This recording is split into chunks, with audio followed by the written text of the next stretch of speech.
Sveiki. Noriu šiandien pasakyti keletą dalykų apie naujumą. Apie jį kalbu dažnai, daug, įvairiose vietose, įvairiais rakursais. Ir tuo pačiu aš pati tyrinėju tą naujumo koncepciją. Dar kartą noriu Jums priminti, jeigu negirdėjote kažko tai anksčiau, kodėl mums tas naujumas taip reikalingas. Dėl to, kad kai keičiasi visos struktūros,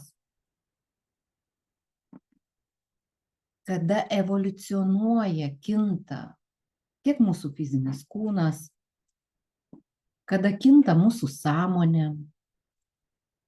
kada mums atsiveria daugiau įvairiausių galimybių, tai vyksta ne šiaip sau. Tai vyksta tam, kad kiekvienas žmogus per save praleidęs tam tikrą energiją, informaciją, tam tikras idėjas, kurios nusileidžia kodų pavidalu per įvairias spinduliuotės iš kosmoso, per magnetinės audras, per Šumano rezonansą, per visus įvairiausius šaltinius, kuriais mes dabar esame maloninami kiekvieną dieną ir tai tampa jau norma.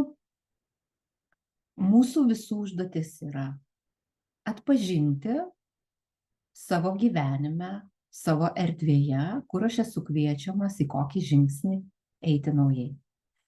Ir kada mes kalbam apie tą naujumą, aš visą laiką sakau, kad nauja tai yra tai, ko tu nežinai.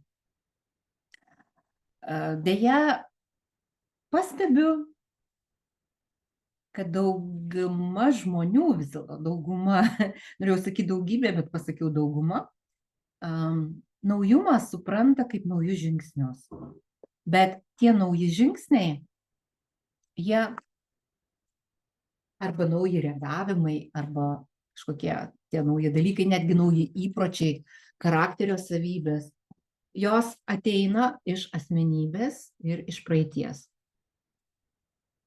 Naujumas, apie kurį aš kalbu, jis ateina ne iš to, ką mes kada nors esam patyrę, žinoję, išgirdę. Jisai ateina iš tos erdvės, kur nėra visiškai jokio praminto kelio ir aiškumo. Ir aišku, tai yra žodžiai ir labai sunku dažnai įsivaizduoti, kasgi tai yra. Kasgi tai yra. Tai galbūt duosiu tokį pavyzdį, kada mes galvojame, tarkime, norus, tai sakome, aš noriu ten to ir to.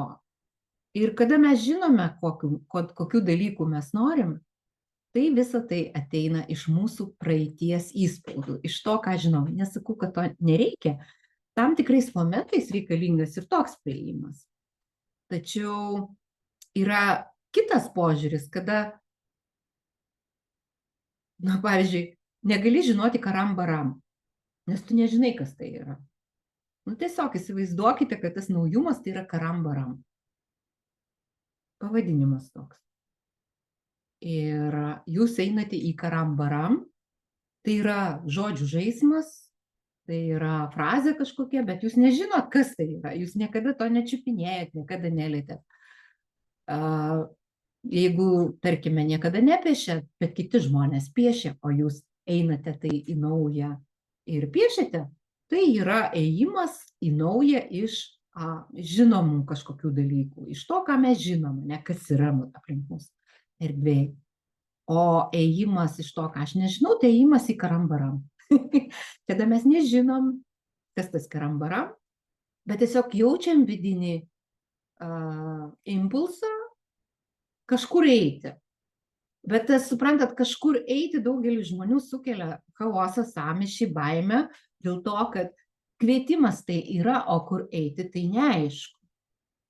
Todėl svarbiausia užduotis yra atsiduoti tam. Tiesiog veda, tu eini, dedi žingsnį, toliau kitą žingsnį. Ir dabar vėlgi sakysit, o kamgi visą tai? Man ir taip gerai yra. Tiesiog, kada viskas tokiame kitime yra, kiekvienas žmogus Ir kiekvieno žmogaus kažkoks evoliucinis žingsnis į tą naujumą yra visos erdvės, visos planetos, galbūt net viso kosmoso lygio žingsnis, evoliucinis, ne? Ir aišku, mes galim pradėti nuo tų žingsnių, iškart eiti į tą užrištom akim karambarą yra labai sunku. Bet eiti, tarkim, į kažkokią naują įprotį, į naują veiksmą, į naują aprangą, į daugybę kitų dalykų, iš tos praeities kažkokių tų žinojimų mes galim nuo to pradėti.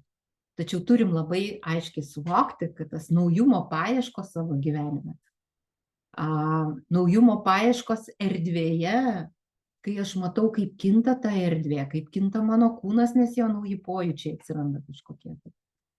Taip pat pasileidimas nuo kalniuko darant visiškai kažką tai, kas tau niekada net nešovė į galvą, jungiant nesujungiamus dalykus. Taip, čia reikia drąsos.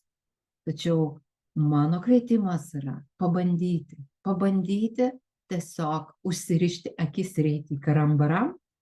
Ir jūs pamatysite, kiek energijos jūs gausite iš to, kiek daug įkvėpimo gausite ir kiek dar daug naujų įžvalgų pareis kartu su tais kažkokiais visiškai neįprastais naujais veiksmais. Iki.